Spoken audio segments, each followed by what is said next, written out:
We'll check them all out. I always check out WWF from back in the 80s, and I have a great there's some great stuff there. The Tuesday night ones. What's your okay? And I asked this question on a podcast last week to a certain guest who is married to a certain wrestler about her favorite, like her match of all time that she could watch on a island. And if she was on an island and stuck on the island, what would your match? And I don't know if I've asked you that before, but what is your favorite match of all time that, like, without a doubt, I could put it on every single time? That's a great question. Wow, I might have to sit here for a couple seconds. That is such a great question, because there was a lot of ECW matches, man. That there was some ECW, and they went on for like an hour. Mm-hmm. You know what I mean? It would probably be an ECW match, but I would have to go back and look. Yeah. Of course, the Macho Man, Ricky Steamboat matches. Well, that's and I want to say that too as the default. So I'm trying to find something else, because that's a given. But I think what we're all in love with as wrestling fans was that time, because there was two times to me, like obviously the era that was like, you know, the Attitude Era and all that stuff. There's the bit of that people are digging into. Obviously the rise of Steve Austin and The Rock and that whole thing, like WrestleMania 17, table ladders and chairs. I mean, WrestleMania 18 in Toronto. There was not really a better time, because you had this sort of like WCW, WWE battle. It was crazy. And there was so many matches. So for me, that discovery through that time of being a kid and coming through that time, I think Ricky Steamboat for sure in that. But I also love the Jake and Macho stuff when he bit him with a snake. Oh yeah. And you hear about the stuff behind the scenes. Yeah, it's crazy. You're not going to bite me with that, are you? He was all pissed off. No, it's just going to be like this. So I guess Jake slapped the snake around a little bit before he bit him on stage. Yeah, but Macho made him bite it. Macho made Jake take a bite before. Yes. Here's what it's like. It's just like this, man. It's okay. It's all good. It's all good. Oh yeah. It was amazing. So, I mean, it's tough, but I would love to watch sequence. I would love to watch the buildup. I could watch the buildup of those forever. Yeah. The buildup of those. But I think for me, and this is going to be really out there, cool, but I really got to think for me that I think the match that I could watch forever and ever is Randy Savage against Ted DiBiase at WrestleMania 4. Ooh, wow. When watch that one. That's when the belt changed hands from the Hogan era.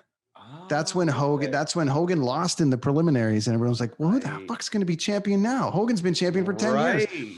So that was like Macho coming in, and DiBiase was so amazing. And it was like, that was just the culmination. And to me, I could watch that because the fans were like, this is our new guy. Yeah. And that rarely happens, man. That rarely happens when you get championship changes all the time, but you never get that moment of this is the new guy. Yeah. Yeah. Like you could tell the moment, right? It's like, well, I'm not sure what's going on here. It's like, no, this is it. This is the guy. Amazing. I could watch that, I think, forever. That's awesome. Yeah. I love the old wrestling. It's fun just to listen to it while I'm working here too, put it under the interviews and stuff. I also like the old AWA wrestling, the WWW. WWF one, the way back there. Like I just love the old wrestling, man. It's like I don't watch, to be honest with you, I don't watch WWE at all anymore, but I play the video game. But I make my own, they got all the wrestlers in there. They own everything. But yeah, AEW, I am religious watching. And their women's champion, Shakita, is just fantastic. She is amazing. On the other side of things, Cody's wife, Brandy, man, you really are very attractive woman. You're very great on your show where you have drinks, but man, you got to work on your wrestling, dude. I'm sorry. And she's like one of the premier girls in there because she's Cody Rhodes' wife, right? I know, but you gotta bring it. Everyone's got to bring it, and you got to be the best. So one last thing. So she fought this girl, Kylie something. It was a jobber. And I'm watching this match, right? And it's on YouTube. And I type in, wow, Kylie's a better wrestler than Brandy is. Oh, did everybody ever jump in on that one? Yeah, Brandy sucks. Brandy's this, Brandy's that. It's like, oh, and I felt bad because I don't like spreading negativity. I'm a very pro positive guy. So I almost went back and deleted it, but some of the comments were really funny and they were right. So sorry, Brandy, you got some work to do. Horror movies. We're moving on. We're going to touch on this article. We've got a couple minutes left here, and then we'll let our listeners run to the hills and can watch some of these, I'm going to read off a list that the Nerdist just put out of the top, well, what they consider the scariest horror movies of all time. And they did this by connecting a heart meter to people and watching their heart rates go up and up. And I'm amazed at this list. And as I go through, I want you to do see it, saw it, want to see it, didn't see it, whatever. Who, me? Yes. Oh, okay. Because I haven't seen a lot of them, and I know I'm the wrong guy to host this because no one in my house watches horror movies. So for me, I have to watch them on my own somewhere in there, and it's just there's so many other things going on. So I've watched actually my most is 4 in one day. So I think the last thing I saw was obviously the remake of it, and there's some stuff to get to. So here we go. This is from the Nerdist, great article by them. This, according to them, the scientifically most scary movies in the world. Ready? Number one goes to. Sorry, I'm an idiot. Sinister? No, I had a thing here, and my phone is frozen. Oh my god. Oh, no. I think it's Sinister. I sent it to you. It was Sinister. So this is like production 101 here, friends, but it's okay. So it was Sinister, and that one has Ethan Hawke in it, I believe, right? That's right. It was Sinister. Yeah. So that looked. Have you seen it? Yeah, I have seen it. And I liked it. I wouldn't have put it number one, but I did like it.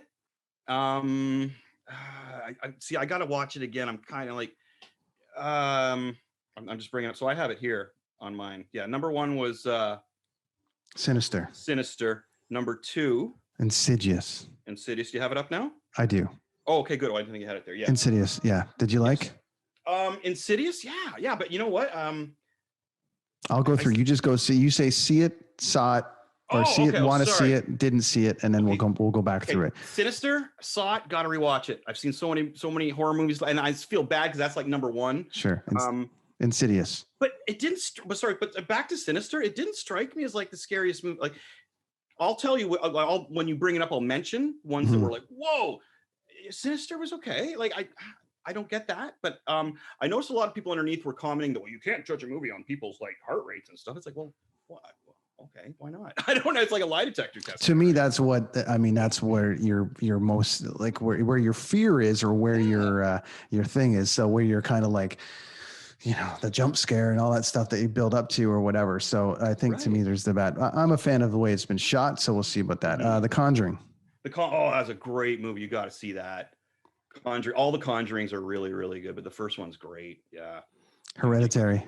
Oh, okay. No, that should have been number 1, in my opinion. Excuse me. Hereditary, for you horror fans, I'm sure you've already seen it, but watch it again. Holy crap. That movie really scared me. Like, really scared me. What's the premise of it? Oh man, it's kind of like a cult. And it just takes over people, and they have objects that will affect other people. See, I don't really want to tell too much about it, because I find with horror movies, if I'm looking for a good horror movie, I'll go online and I'll hear whether it's good and why it's good. But as far as the plot and stuff, I really personally like to stay away from that, because then you're anticipating it. Then you're getting a preconceived notion. And for horror movies and suspense movies, for me, it's all about what's around the corner. Could you imagine watching The Shining and knowing, well, maybe you did, knowing that when Danny turns the corner, those 2 little girls are going to be there? No, I mean, you don't want that. This is what I'm saying. So, I'm not going to go into detail about the movies, but I'm going to tell you whether I saw it, whether I liked it, and why I liked it. Then it goes to Paranormal Activity. Oh man. So number 1, I found and I know it's the intro to it. Number 1, I was like, what is the hype on these paranormal movies? And then I watched number 2 just lately, while I was working, and man, I didn't get any work done. Then I watched number 3, and then I think we have as far as number 4 available to me. I don't know if they make more than that, but Paranormal 1, I didn't find it scary. Nope. 2 and 3, holy crap. 4, wow. Yes.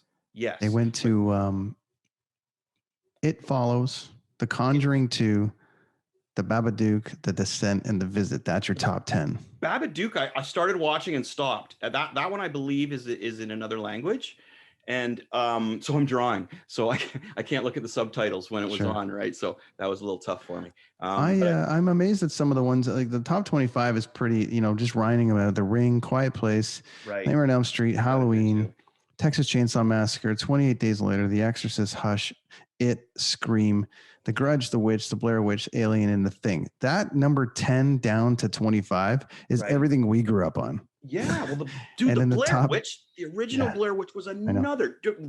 We were there. We all went and saw it together. I just double checking, right? Because you know I drink a lot. Wow, that movie, dude, was so great. I remember my daughter hearing rumors about, I gotta watch it, Dad. I gotta watch it. And I was like, okay, when you can't watch it, grab my arm and just say, we're done. So we got to the part where the little hands were tapping on the tent. I can't handle it. I gotta turn it off. She was little at this time, right? No, I'm sorry, Taylor, but she was really little bit. I think that is definitely in my top 5 or 10 horror movies for sure.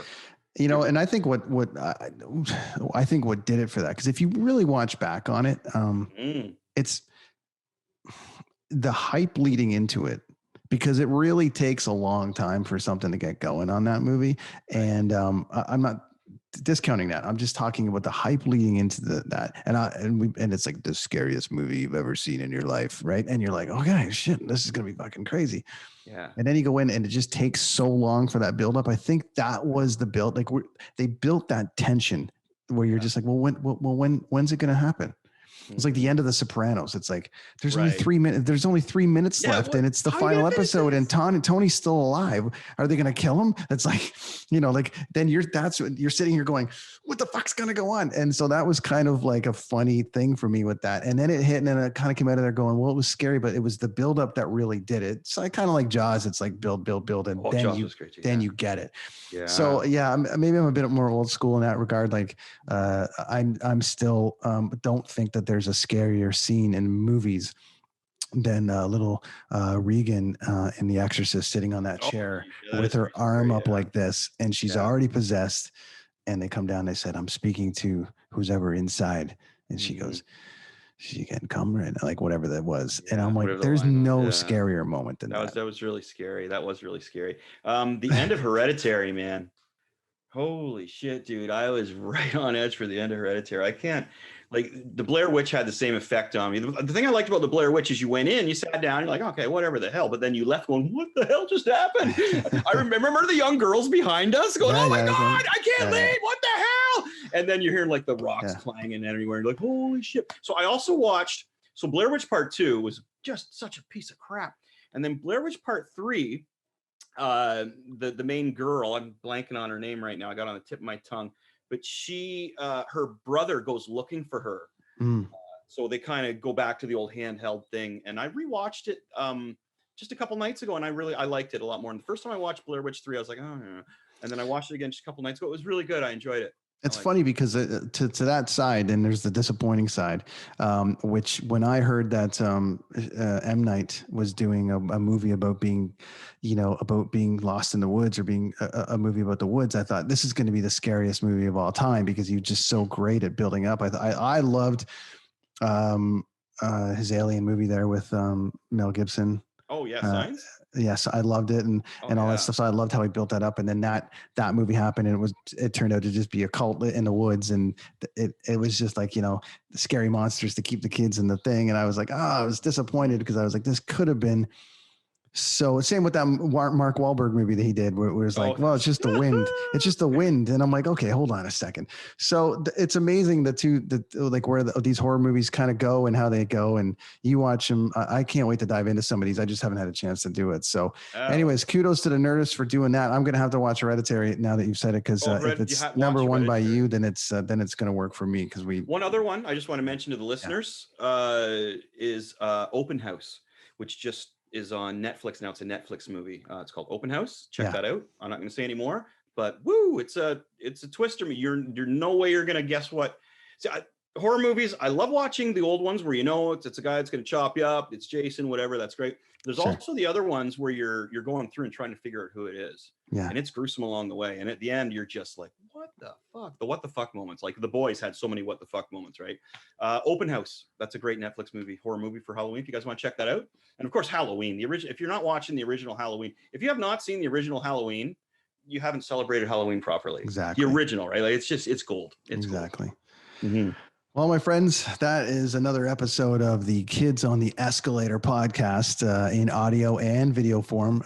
You can catch the video on YouTube and all of the channels. I will throw some highlights in there of what we've been talking about.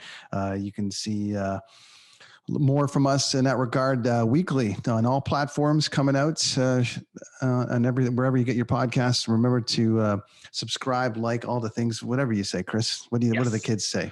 I don't even know anymore. I'm not a kid, so I don't know. But I was going to say, if anybody has any things you would like us to discuss, man, drop them below, man. We love to chat. So we don't see each other very often anymore. So it's great for us to chat about the fun stuff. We got our movies, we got our comic books, we got pop culture, we got wrestling, horror stuff. Whatever you guys, music, whatever you guys want to hear us chat about in the pop culture realm. You're not going to hear a lot of politics here, which you may appreciate. That's right.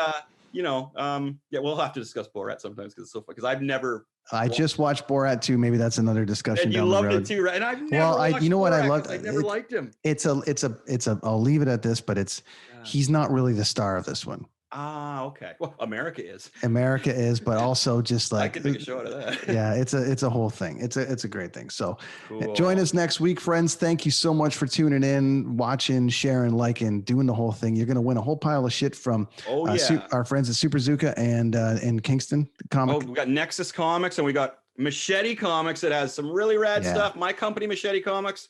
Check out Mr. Machete on Instagram. Check out Machete Comics on Facebook. I got nothing on Twitter right now. Check out the Chris Machete Show on YouTube. That's right. Brenton On Tour Podcast. We're everywhere. We're doing all kinds of stuff. We're doing all kinds of crazy shit. And we're going to give away a bunch of stuff and we're going to have more things happening down the road. So it is the Kids on the Escalator Podcast. That is Chris Machete. I am Brenton. And thanks for joining us.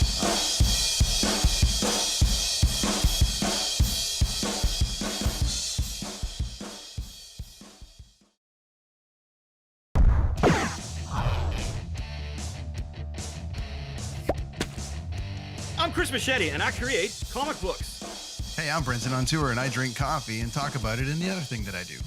And together we are the Kids on the Escalator Podcast. Exclusively on the network where all the cool shit happens. Exactly. Tuesday nights, you can catch us on the Dean Blundell Network, where you will find good times, rad dudes.